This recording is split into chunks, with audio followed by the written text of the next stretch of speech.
Hello, my name is Miles, and I'm your host of Stop Stigma, Start Healing, the raw and uncensored podcast where we talk openly and unapologetically about our lives as trans, lesbian, bi, gay, queer, and HIV positive humans.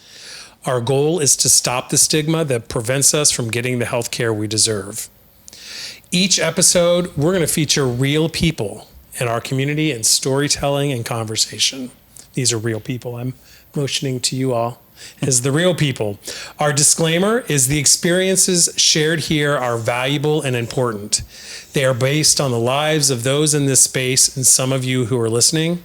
Prepare to be educated, shocked, seen, triggered, and informed. No matter your response, keep the conversation going. Start healing. So welcome to the next episode of Stop Stigma, Start Healing. We are calling this episode, I think we all have decided, Queerdos.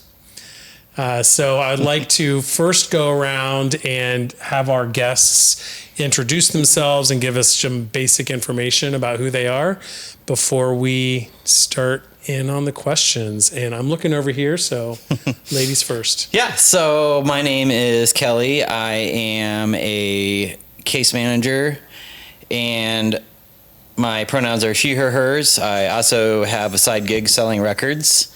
I'm a big music nerd, and that's about it. Perfect. Thank you, Kelly. Hi, I'm Christopher. I like to be called Cubby. My pronouns are he, him, his. I'm a 51-year-old Hispanic native of Texas that moved to Ohio a year ago next Thursday.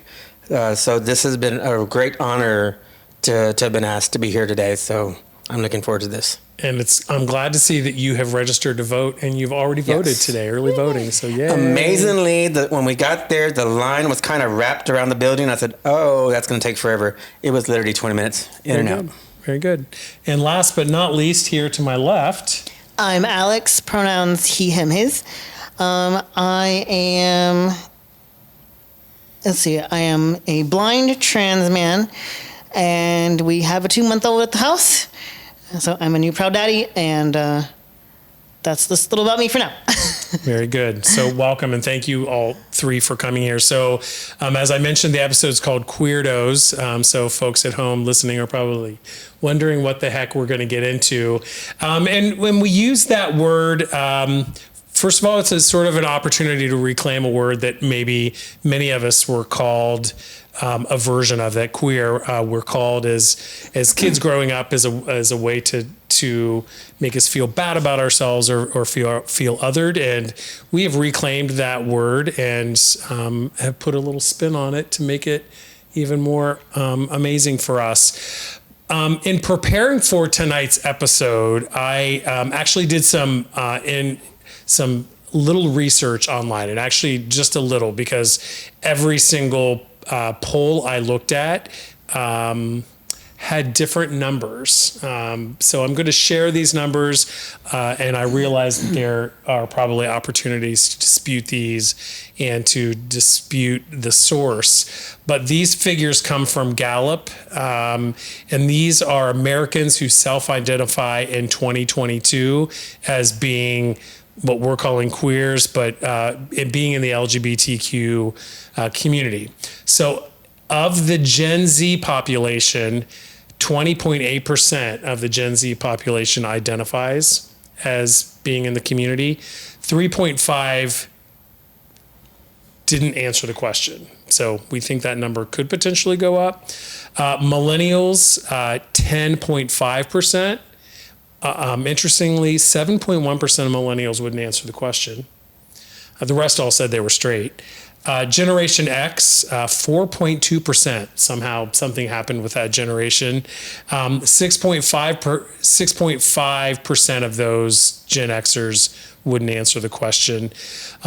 Baby boomers, 2.6% of baby boomers identify in the community. 6.8 didn't answer the question. And then the generation they call traditionalists, which is prior to baby boomers, 0.8% identify as part of the community. So smaller number, but these are folks who are pretty far up there. 7.1 of the folks didn't answer the question.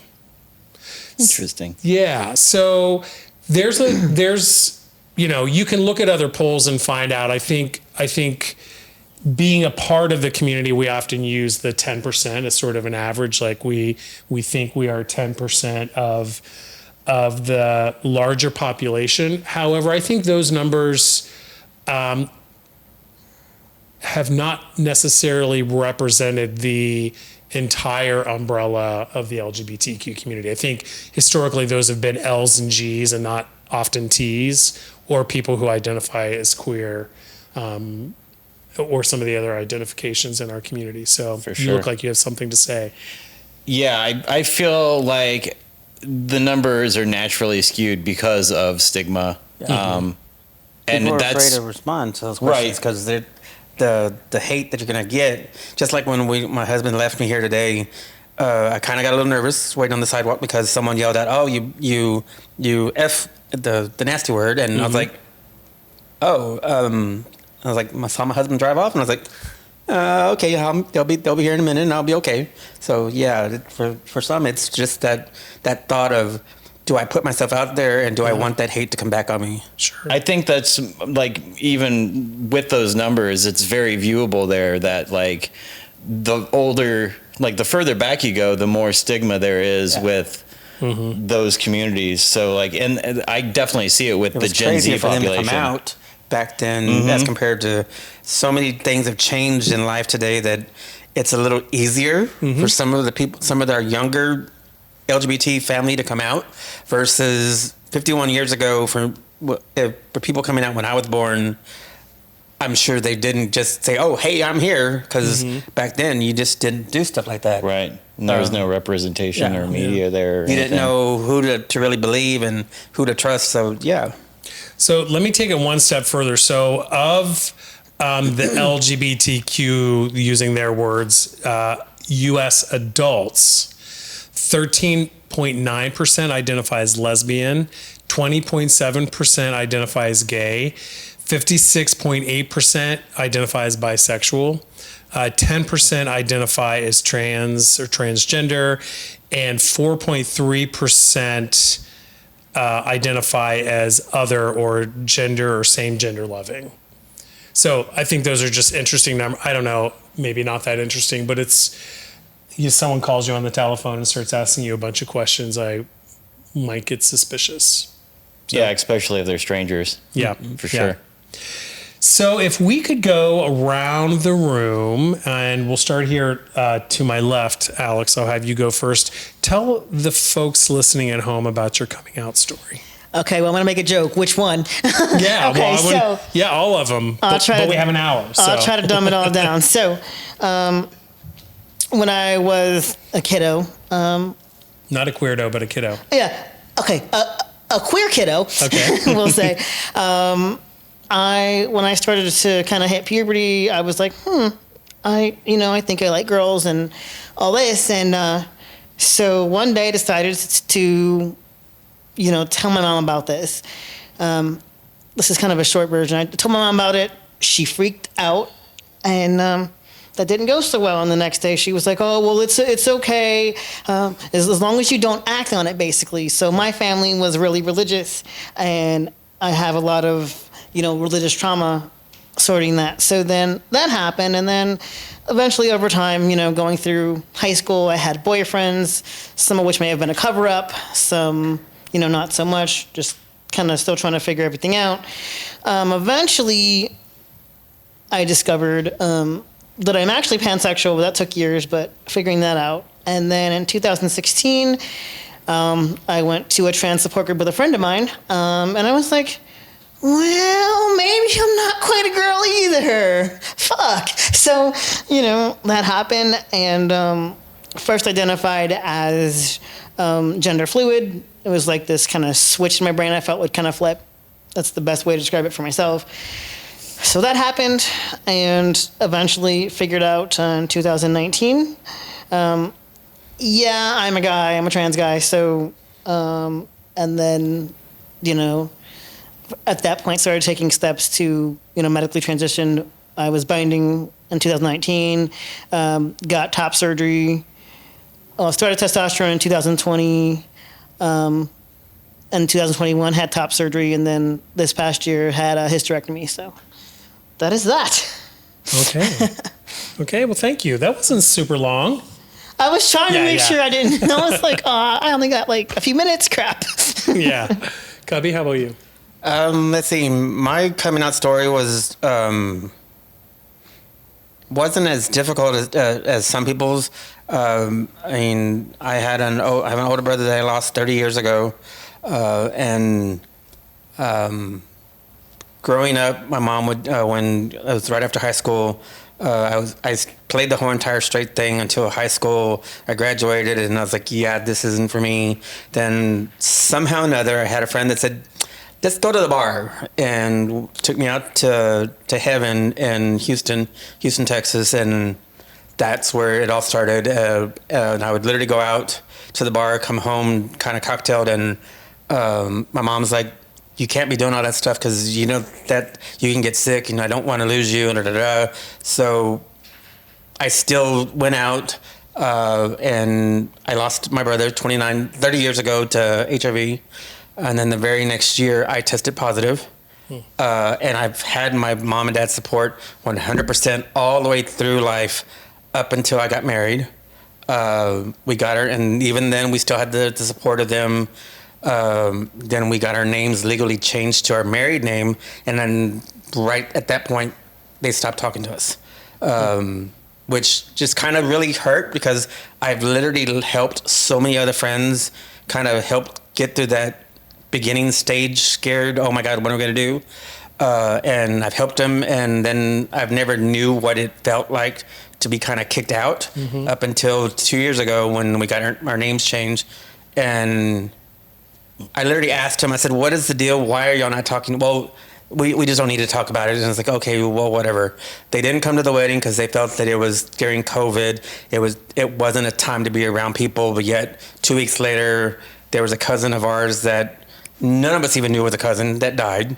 And I get to see pictures of them at the cemetery. And I literally called him out on that. They said, well, we knew him. I'm the baby of the family, and I'm the only one that you've not done anything to go to their wedding or anything, but it's okay. Then when we decided to move here, we kept it a secret from them until about 4 months into being here because I didn't really want to deal with the yelling and screaming of, oh, you're doing something wrong. And then about 5 months into being here, my brother literally called and said, if mom or dad gets sick, it's the male's job in our family to take care of the family. You will need to move home. And I was like, no, I won't. I said, I'm at a good spot in life. I have a husband. I have 3 beautiful dogs, a beautiful apartment. And I'm starting to get around the city. And Columbus really makes me feel like it's Houston because it is so kind of a melting pot. Oh, sorry. I was trying to use humor. Well, it kind of is. Yeah. So I've enjoyed it. And so I didn't really have a scary coming out story like some people do. My mom just kind of said, my mom and dad, when I came positive, I knew that the doctor was going to tell me that because the day that I went into the hospital, my brother came to me that morning and told me in my dream, said, you need to get up, go to the hospital. This is what's going to happen, but I'm going to be with you 100% of the time. April 22nd, 1994, at 6 o'clock in the morning, the doctor came in and said, I have news for you. I said, I already know what you're going to tell me. He said, you do? I said, yeah. And I told him. He said, how do you know that? I said, my brother told me that. He said, your brother? I said, yeah, he died last year from this. And I said, he's going to be with me 100% of the time. And that's why I've never gotten down on myself because it is kind of scary to be positive in the world that we're living in today. But because I know that my brother's always with me, I'm totally fine and I'm good. And I try my best to help so many others get through that because that initial shock of getting tested and getting that positive results is scary compared to back then. You had to wait 2 or 3 weeks to get those results. Today, you get them in an hour, a week or whatever. So things have changed, and I'm very happy that they have changed. Thanks, Cubby. And I'm glad you're here. So glad you moved to Ohio. Me too. Yeah, welcome to Ohio. Thank you. Kelly. So one of my earliest and youngest memories is actually my first memory of being trans. When I was probably about 3.5, 4 years old, my mom caught me walking up and down the stairs in her heels and pantyhose and was appalled and was like, "That's not for boys." And it was always like, I was always interested in like girls' toys rather than boys' toys. None of the like rough house stuff. I'd rather just play house or Barbie or whatever. And it was always, no, you're not supposed to do that. So I kind of gravitated towards Legos because it was gender neutral. And I could get away with it, right? And then when everybody was away, I would play with the toys that I wanted to play with when nobody was watching, kind of thing. So moving forward, I ended up during puberty, like body hair, yuck. The lowering of the voice, I wasn't a fan of. But I specifically remember finding my mom's clothes in the laundry room that she would like throw out her old clothes, and I would pull them out of the trash and put them in between my mattress and my bedspread. Eventually they would be found and thrown out and nobody would say a word, and it was all like, hush, mum's hush. The word, hush, hush. Yeah. Mm-hmm. So there was like this binging and purging thing of like, I would have women's clothes and then I wouldn't have anything and then I would.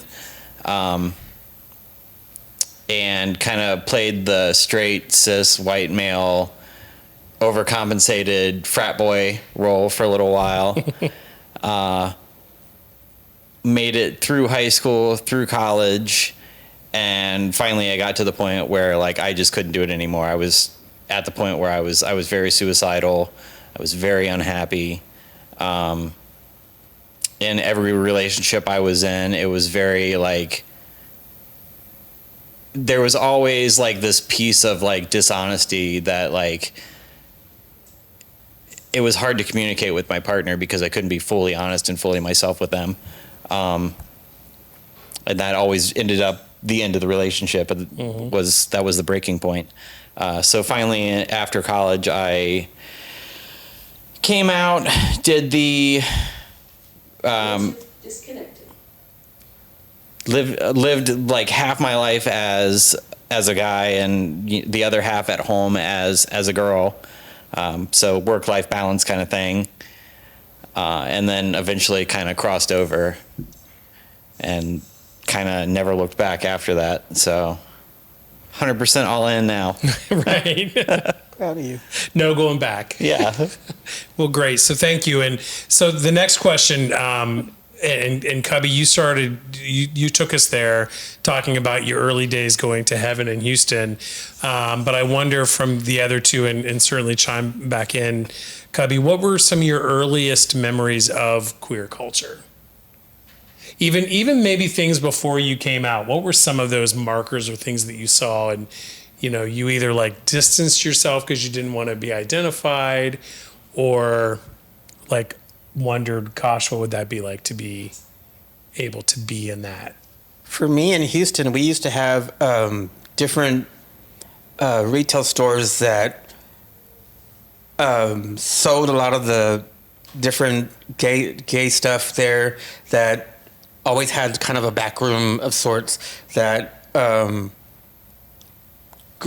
coming out, they were always in business, and all of a sudden they just kind of all started disappearing because they weren't able to, because I guess they were raising rent stuff on them, and they I guess it was, I don't know if it was because of them being LGBT retail businesses or not, but we started losing a lot of those stuff that you couldn't go and just hang out, because some of them they had coffee shops attached to them, and it was actually kind of fun to go hang out. That it wasn't a bar atmosphere. Yeah. Because for me, growing up in the world, that's one of the biggest things for us is you go to the bar and have cocktails. And I remember many a nickel quarter night, and maybe not remembering the night after that. But sure.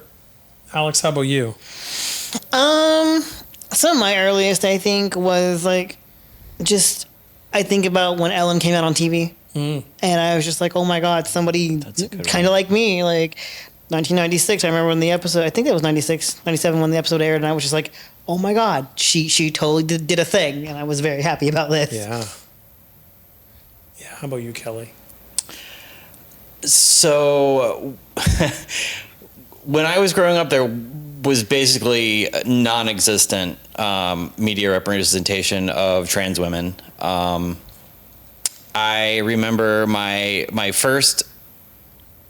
the first one on media for me was RuPaul, which looking back was just so problematic, right? And like I love that I was hate that for you because I know a little bit about you. So right. So like it was weird because there was no trans representation whatsoever, and like every like clip that you would get of the trans representation was like the man in the dress on like Law and Order, or like just some blurb in the news about like a cross-dresser or a drag queen or just something like real quick. And there was no real true media representation. And then like RuPaul came out on MTV, and he was out and proud and loud and obnoxious, and it was kind of like, oh, well, I kind of identify with that a little bit, right? And I ended up like it was during a time in the late 80s, early 90s where like you would have to kind of go into this black hole of like the dark side of the internet where like you end up in like GeoCities, Hot Pages, AOL, ICQ territory. Or it would flash you to the side. Yeah. And like that's where I ended up finding all my people was like, oh, there is this whole community that I don't even know about, right? So like I did research for years and years and years, and in college I always had at least one psych class because I was trying to figure out like, well, what's going on here? Because there's got to be some sort of like medical reasoning behind it, right? And come to find out that like the research just wasn't there. So you just keep on going and keep on picking, and and it's still being worked on to this day, but we've came a long, long way in the past 10 years. Yep. So yeah. Nice. So what was your first step into the community? So we got your first glimpses of when you're like, oh, there are people out there. But what was your first step in when you were like, okay, I'm doing this. I've come out to somebody. I'm come out to myself. I'm stepping into it. For me, I joined Euresis, which is a 501c3 nonprofit organization in Houston that we play royalty. We elect our monarchs every year, and it's a big fundraising year. Whoever gets elected as Emperor and Empress decides the charities that we're raising money for. I was fortunate enough to get elected 6 years ago and raise $38,588.22 during the year that we had Harvey hit Houston. So being a part of Euresis really got me out there to fundraise and to get to kind of one-on-one and help see who needs help, and we raise money for them. Every single year we raise money for someone different. So that's where I started, where my first things were. I got involved in an organization that kind of threw me out, and I went and joined different clubs in Houston and ran for a few titles, and I've been doing fundraising for the last 30 years. Great. Thank you. How about you, Alex? What was the question one more time? So what was your first introduction into the LGBTQ community, like when you first stepped out? I guess there were a couple of times, like coming out kind of after high school, I was kind of forced out. And then I started going when I went to Wright State for a while in Dayton, and I went with a friend to this place called Celebrities. I don't know if it still exists or not, but just went there. I remember Celebrities. I don't know if it's still there either, but it was a great bar. It's a great bar. My first was probably my sophomore year in college. We had a couple lesbians that lived across the street from us, and they took me out to the Grapevine. For it was I don't know if it was like drag night or like, so there was this group of like trans sisterhood something or other. I forget what they were called, like Lavender Sisters or something. That met there like once a month. So they took me out because I had mentioned in passing something that was like, hey, let's go out, you know, and all right, sure. So that was my first kind of interaction where I actually met other people in the community. And then I would say the next time would probably be Craigslist personals. I kind of explored that for a little while. I remember those. And they went non-existent for a little while, and then they kind of popped back up. Yeah. Oh. They're kind of as like misconnections now. Yeah. Yeah. So actually, let's take a step out of the questions that I sent, and let's talk about when the internet happened, when it was born. I think, didn't Al Gore invent the internet? Isn't that what he said? That I think for a lot of folks, myself included, opened myself up to a whole world that I was. Well, actually, I was older, so it didn't open me up that far, but it certainly opened things up for a lot of people who had a dial-up connection. And what were your early days like on the World Wide Web? Were there opportunities there? You look like you got something to say, Alex. Okay, so I at the time we had a dial-up connection, and I got. Being blind, I used a screen reader. At the time, I used what was called JAWS or JAWS. Job Access with Speech is what it stood for, but it was a screen reader. So I was talking on AOL Instant Messenger, and that's one of the times I got busted, we will say, is I turned the monitor of the computer off because, like, I don't need to see this, and it was still speaking to me, so it was cool. And then my brother walked in and turned the screen on. I turned it off real fast, and of course, I got told on. So that was that, and I was talking to girls. That good stuff. Yeah, good stuff. You mentioned Craigslist. Yeah, I was all over the internet as both high school and college. And there was a lot of like chat rooms, Craigslist, AOL Instant Messenger, ICQ. I never understood how to really work that one. I had it, and I was like, yeah, it's confusing. Yeah, ICQ was a little quirky. Like most of my stuff, I would end up almost always either on MySpace or Hot Pages or GeoCities. And I actually had created my own website at the time. I played with a little bit of HTML code. But there was a lot of like, at the time, a lot of opportunity to connect with people outside of my regular like community that just was going through a lot of the same things that I did. And we found a place to meet together and chat that didn't exist prior. And on top of that, I actually learned more about the rest of the community as well. So it was kind of a benefit on both sides, I guess. Ended up learning all about what surgery was available, what hormones were available, how to get them on the black market. At the time, you would have to have a psych diagnosis in order to actually get hormone therapy, and it was almost impossible to actually get that psych diagnosis. So luckily, informed consent is here now. For now. Yeah, for now. Right. Yeah, like it was a black hole, right? Yeah. And like it was something that had not existed previously, and as soon as it did, it was like, oh, this explains some things. If you're going through this too, then I'm definitely not alone. Like, let's keep in contact. kind of thing, and it just became this networking thing that. I really think that someday researchers will look back and learn that because someone mentioned earlier, like there was a lot of changes very quickly after you mentioned like RuPaul, and then some things started happening.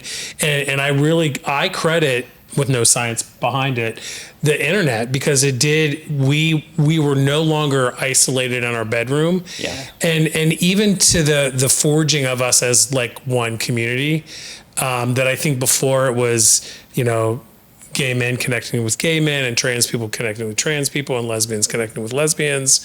And I think the internet really helped pull us together because we started talking. Through chat rooms, through Absolutely. messengers, It through... was dangerous, right? Yeah. Super empowering too. Yeah. So with all the problems of the internet, I do think it really helped us move forward.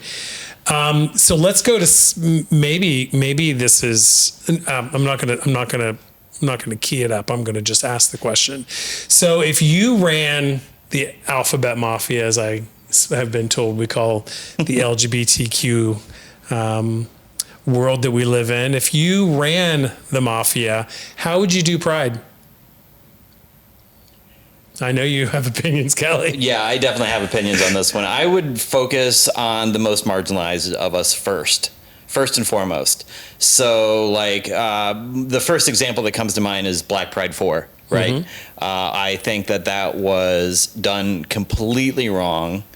I think hindsight's 2020, and a lot of people that were involved in that situation realize that at this point, probably, ? Luckily, a significant amount of those people are also now no longer in power. So that's I guess progress, but I think that it's hard for me because I feel like I'm a little biased being trans and happening to be in that community that is the most marginalized. Yeah, that's why I asked you. Because I wanted to hear from different intersections. I have a hard time with it because I want to like keep away from that bias, right? Yeah. But at the same time, it's like, no, we need to focus on this because like, look at hardest groups that doesn't get that recognition. Right. And I mean, look at the laws that they're enacting right now. And there's not a lot of people that are standing up. Yeah. I think that we are in this situation that is just so eerily reminiscent of Nazi Germany. History repeats itself. So if we can focus on those that are the most marginalized, then it reduces oppression for all of us, right? Mm-hmm. There's somebody that I forget what the quote is, but it's like something along the lines of like, your oppression is tied in with my oppression, and every one of us is all we need, kind of thing. Stronger together. Yeah. As far as to run Pride, I would say we need to be a little bit more inclusive with each of us, because each of us has a totally different story to tell. Your story helps my story, and helps his, and helps his. We all are one big happy family, and the minute that we stop fighting with each other and working with each other, we'll have a much better world, because right now we are all being under attack because of everything they're trying to do. And there's just so much the fact infighting. of being that they can say, "I'm sorry, you have a rainbow on you. You can't come in here." It kind of scares me, but it's not going to stop me showing who I am. I am a proud gay man of 51 years. I have a husband of 3 years, and we've been together 21 years this coming September, and I'm very proud of it. And I will always stand up and fight for my brothers and sisters, whether you're black, white, blue, purple, long hair, short hair. The more that we work together and stop focusing on the politics, the business aspect of Pride and the people just wanting to make money off of us, then we'll have a better family together. Sure. How about you, Alex? What are your thoughts on Pride? Honestly, I think it needs to be more accessible in an aspect where, like, okay, I'm a blind guy. If I'm going to Pride, I need someone to describe things, because obviously parades are not a thing that, as a blind person, you really can't appreciate that well. And people describing them as great, but I do think descriptions help, but I do think that we all do need to stick together, because you've got this and that person, and like Cubby was saying, like if we I feel like if we don't stick together, we're gonna fall apart. We're gonna fall on our faces. Very good. Yeah, I think that there's this piece that, like, we have to remember that it's not pie, right? Like, honestly, ideally, I think that we need to go back to basics and move back towards the resistance and the rebellious piece, rather than having it as a parade.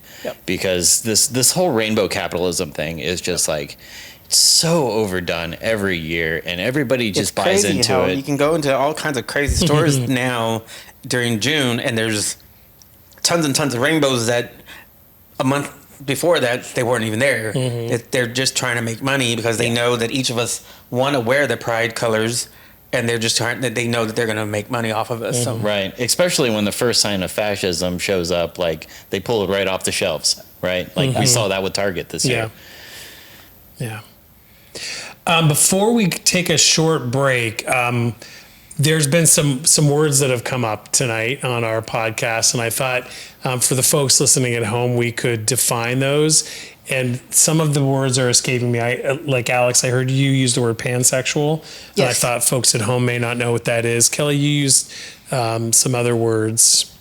I was just wondering if we could pull those out. You were talking about emperor and empress, and folks may not understand what that means. And so talk a little bit about some of the terminology you use in your community and world. Oh, am I going first? Yeah, I'm going to have you go first, Alex. All right, so pansexual for me, just like I don't care about somebody's parts. I mean, I just don't. I'm more attracted to the person or people in my case, because I am very polyamorous. Another word, what's that mean? That is also, in my case, I have many partners, and I'm very happily with them. So I live in a polycule of 5 in my house, and we have a baby. So polycule. Yeah, so you just used another word. So I'm going to, the more you talk, I'm going to keep asking you to define it. What's a polycule? Just a group of polyamorous people. I mean, that's cool. What I kind of think of it as anyway. Love it. Great, thank you. I think I used a couple of them. You did, yeah. So I know I used cross-dresser and drag. So essentially, the trans community falls under this whole umbrella, right? That is like, you got drag queens, which are predominantly gay men that dress in the opposite gender. Generally for entertainment purposes, right? Usually for entertainment purposes, yeah. And then cross-dressers, there's a little bit of fetishism there sometimes. But those are people who but are they just still identify as straight. Yeah, but comfortable wearing clothes. And then with drag, it kind of gets blurry, because you have drag kings and drag queens, and then like drag kings are the girls that switch. Right.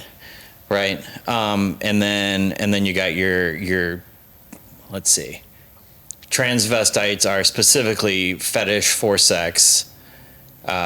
Transsexuals are people that identify as the opposite sex and want to transition medically.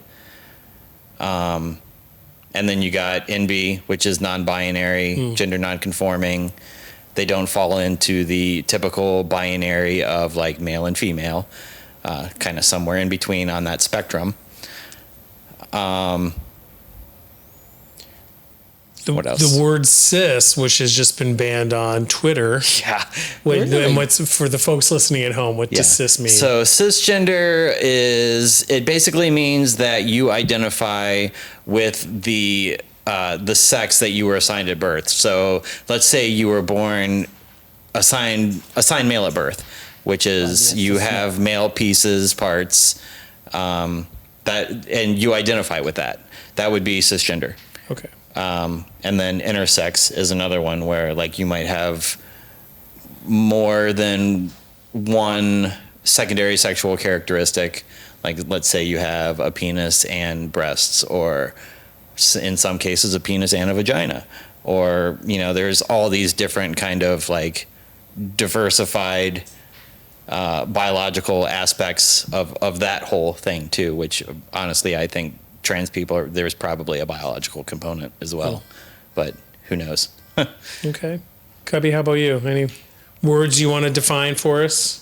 Well, you said the Emperor, and I'm Emperor 33. It basically it's a title in our organization. It's a imaginary kingdom that we play royalty. Yeah. And it's kind of like they sit for the year as our pretty figureheads, like our co-presidents for the year. So it's just a imaginary kingdom that kind of gives them power for a year to raise money, and then the very next February they give out that money to the charities. So it's and please know that I'm not being disrespectful, but it's sort of like a pageant where it is without the ugly side, because pageants. Yeah. Some of the boys and girls that get in pageants can get really cutthroat and can cut up a dress, cut up a tuxedo because they want to get that title.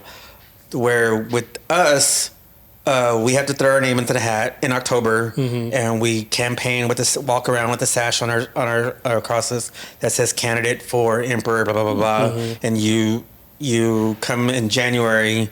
It's an open vote to the city. There's 71 courts all across the U.S., Canada, and Mexico. There's some kind of coronation of some sort going on every single weekend where they're announcing their new monarchs and celebrating the ones that are stepping down. So we give the power to our city to vote us into office once, and then we have to wait a week to get the results. Then at midnight the next Saturday after that, you get sequestered in this little bitty room that you can't hear anything, and the previous monarchs come in, and if there's 3 or 4 people in there and there's only going to be 2 people pulled out of there, if you're not the one that is the one that won, that got the most votes, you get pulled right back into that room. You're the first person to greet the new monarchs, and then they step up. So it's just an imaginary kingdom that gives us power to raise money for charity. Sure. Interesting. I've heard of that. And we have one here in... Is there one in Columbus? In Cincinnati. Cincinnati, okay. Because I've heard of a similar like arrangement or a culture in New Orleans. Yes. And so I wondered when I the Mardi Gras kings and queens. Yeah, and when I learned about you, I wondered if this is more of a Southern and the thing. court is their fundraising is more for fun. And then their ball the very next year is to celebrate. Where with the court, we're raising money the entire year, and we give out the next year. And crews in New Orleans usually raise money to put on the ball and have fun. And I'm sure they give out to charity, but for the most part, they raise money to have fun, to put on their ball. Sure. And the courts all raise money to give back to various different charities, HIV, breast cancer, you name it. It's going on all across the U.S. We are a fascinating and complicated community, aren't we? No doubt. Yeah. So we are going to take a short break, and we'll be back to finish out with some of our questions. So stay tuned. Being queer is more than just rainbows and unicorns. Isolation, violence, body autonomy, discrimination, substance use, politics, and religion are just some of the stressors impacting our community. Find support and connection that helps you heal. Let's talk. Check out the many support groups you will find at equitashealth.com. Start healing. Welcome back to Stop Stigma, Start Healing. We are in the second half of our episode called Queerdos. I'm here with 3 amazing Queerdos. I want to be included. I want to say 4 amazing Queerdos are here in this space tonight. So thanks for letting me be here with you. Let's talk a little bit about aging in our lovely community. What is that experience like? You, Kelly, during the break, were mentioning a coworker using the phrase gay death. Yeah, so he just had his 29th birthday, and he said, next year I'll be gay dead. And I was like, what does that mean? because me not being really a part of the gay community, like it's kind of. It's a hidden joke that once you become 30 in gay terms, you're like over the hill and you're like non-existent anymore. So, because I have a friend of mine that I work with that's 27, and I pick on him. I said, "So you have 3 more years?" He said, "What?" I said, "Yeah, didn't you know? Once you get to 30, you're gone." He said, Myth. Oh, it's funny because in the trans community, we don't really have that because, like, after you turn 18 and you've already been through hormone processes that you didn't get a chance to like stop, right? Like the rest is just like, well, I went through testosterone poisoning or estrogen poisoning or whatever you want to call it, right? Yeah. So yeah, Alex, how about you? You mentioned at the break that you're an old man. Yeah. So, I see a few little grays there. well, I don't. Oh, A little bit of blind humor here. people. Alex got jokes tonight. But yeah, like I turned 40 in March, and for me it was like, I started hormones in testosterone in January 21st of 2020, right before COVID kind of went. So that's the thing. And with trans men, it's like, oh, you look so young. This little kid, I was at a restaurant, this little kid, this cute, this little kid said, how old are you? And I told him, and I was like, I'm 39. He's like, why are you so little? And I thought that was the greatest thing ever. I was like, because I was born little. Aww. How about you? what's great is that like with estrogen, it makes you kind of age a little bit slower than testosterone does. So I have a lot of peers that are like, wait, you're 42? Like you look like you're like maybe 28 or 30. And I'm like, oh, thank you. Right? Well, go you. Right. That's awesome. But on the flip side of that, like I have broad shoulders. I have a low voice. Like, I guess I'm aging gracefully then. Yeah. Cubby, how about you? getting older, it's kind of funny. You're throwing out 51 a lot. I am actually very proud of that because so many friends of mine, they're like, yeah, I don't believe you that you're going to be 52 this year. I said, yep. And I literally was showing them my ID and they're like, holy crap. I said, maybe it's just because I'm Hispanic. Sometimes some Hispanics tend to really hold our age a little bit better. But I've been known to be out in the sun, so you would think that I would look a little older, but I don't, and I don't even act it. So I feel like for all of ours, like in the LGBT community as a whole, I think that like there's a certain aspect of like this is a badge of honor, you know. Like, hey, I've been through some shit because the 80s and 90s weren't kind to us, right? And really the 2000s. Yeah, when I turned 50, a friend of mine said, "Oh, you're now an elder status." I said, "Right, I'm good with that. I'm good with that because I've been through some things, so I'm okay with being called an elder." Yeah. I mean, being 72, like I feel still pretty youthful. What? Right? No, I'm kidding. Oh, I was waiting like, for someone to like. It's the long hair. It's the long hair. No. I was like, whoa. 53. I was like, wait. I'm just German and Irish, so I look like I'm 72. I don't get to take hormones. I'm not Latin. I don't get any of those extra special things to make me look old, make me look young. I just am weathering. It's your heart that helps you. It's my heart. You're carrying heart. I mean, there you go. Like, I'll take a young heart. So let's talk a little bit about healthcare. What's healthcare like? I feel like for some of us, we're lucky. Others of us are not. Like, I got lucky to be on T right away. I mean, but some people who are people of color, they don't get so lucky all the time because they're more marginalized and people don't want to help necessily. So you feel pretty good about your healthcare? I feel coverage? like I'm privileged. I feel privileged, because I was able to do what I needed right away. Yeah. How about you too? See, and I have to agree. I have to feel the same way because being positive in Texas, there's so many different aspects of life that you can go through the Mantra Center and and get help with your health, with your teeth.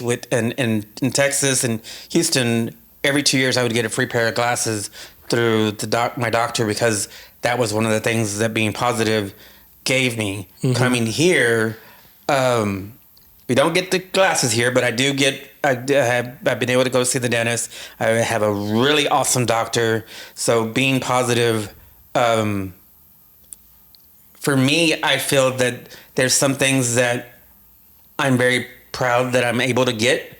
Like my husband isn't as negative, and there's some things that he would really like to get done, but because his insurance doesn't take care of it, he kind of just has to deal with it, and we've worked around it. So yeah, for being healthcare is for me, I'm in a good place because I'm taken care of. But your husband, just to be clear, doesn't have the benefits that you do. Correct. And Kelly, you have some opinions about healthcare. I know this. I have a lot of opinions about healthcare. I think the best word to describe it is minefield. I have this unique perspective of working in the healthcare field and being kind of engrossed in it as both a trans person and somebody who has chronic illness with my diabetic situation. Plus, I come from poverty in my background as well. So, like, I know all about Medicaid. I am familiar with the differences between Medicaid and employer insurance and financial assistance and HCAP and hospital assistance. And it's just a minefield. It's hard to navigate. One company will say one thing and then another company will say another thing. And then you have to get your pre-authorizations and like it just depends on who. Hospital, right? Some will take it and some will not, and some will only take portions of it. Right, or who you're communicating on the other line for customer service for your insurance provider. It even matters with that. So it's just a minefield, and I think that we have come a substantial way, especially in the LGBT community, with the quality of care and creating like Equitas Health is doing a great job as best they can. Ohio Health is moving the needle forward. Boston Fenway Health is amazing. San Francisco, they have a huge trans clinic there that is amazing. So we're moving at least the needle a little bit, and like progress, 2 steps forward, 1 step back, always. So hopefully we'll get there. I'm crossing my fingers for Medicare for all. I would love to have kind of the same program as Canada has, but without moving to Canada.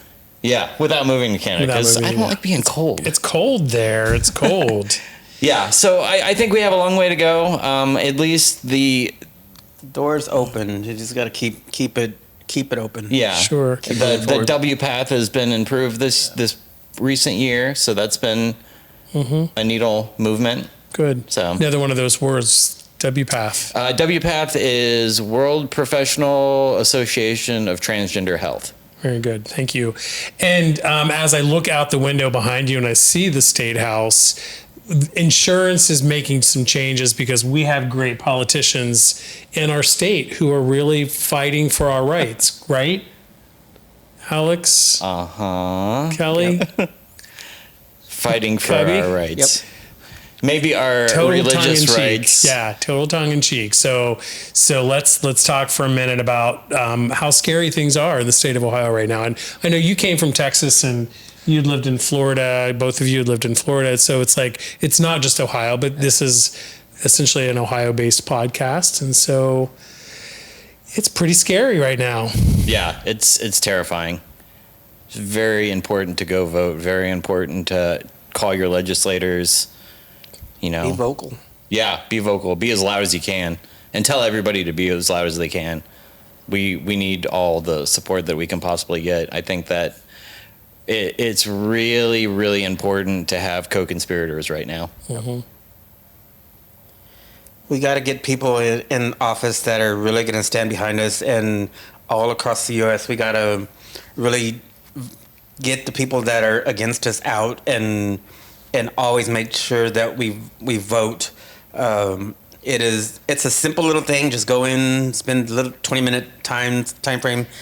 Sometimes if it's a long line, hey, do it because if your life is going to depend on it. And right now, our lives really do depend on these votes, and we gotta stand together, and we gotta get the people that are against us out of office, so that they can stop all this hate against us and move forward.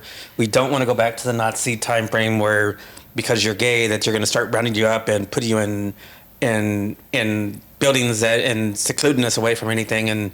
And unfortunately, the way that things are going right now, that's not that far away from happening, because it is really scary right now that one vote the wrong way and it could go really nasty. I mean, they're trying to corrupt the system that way they have the control right now too. So. Yeah. So last question, which is really much more of a statement. So I invited you all out here tonight, and I've asked you a lot of questions. I want to make sure that I give you time with a hot mic to say some of the things that you wanted to say. And so, Alex, can I put you on the spot first? Sure, I'll let you do it. Okay. I don't know. This has been a great time, and I think people just need to be able to be themselves, whatever that looks like for them. Be you. Very good. And be happy about it. Good deal. Cubby, how about you? I will again say the phrase "stronger together." We are stronger together. Never stop being yourself. Be the most authentic self that you are, because that's the only person that we can count on. And if we go back into the closet, it's defeating the purpose. And wear your rainbows. Do whatever makes your heart feel good, and be proud of who you are. Great, Kelly. I would say support yourself and support each other. Kind of along the same lines. I feel like there's a lot of infighting within all of these marginalized communities, whether you're LGBT. Yeah, and it's all just stupid shit, right? Where, like, when it comes to the end of the day, like, we're all in this together, and, like, we have way more power as let's call it a bargaining unit, right? I'm union rep. So we've got way more power in numbers, and if we are not fighting against each other and we're fighting against the actual enemy, then we're going to win. Done. Yeah. So, like, if we can get the people of color, all the marginalized communities, handicapped, disabled, LGBT, QIA plus, Alphabet Mafia, everybody that is marginalized, oppressed, let's get together, let's get on the same page, and let's kick some ass, right? Love it. And that is a great place to stop. So as Queerdos, we're going to go out and we're going to kick some ass. I love that. So thank you, Kelly, Cubby, Alex, for being here with us on this special episode called Queerdo. I'm going to keep saying it. And please tune in for our next episode. Thank you and good night.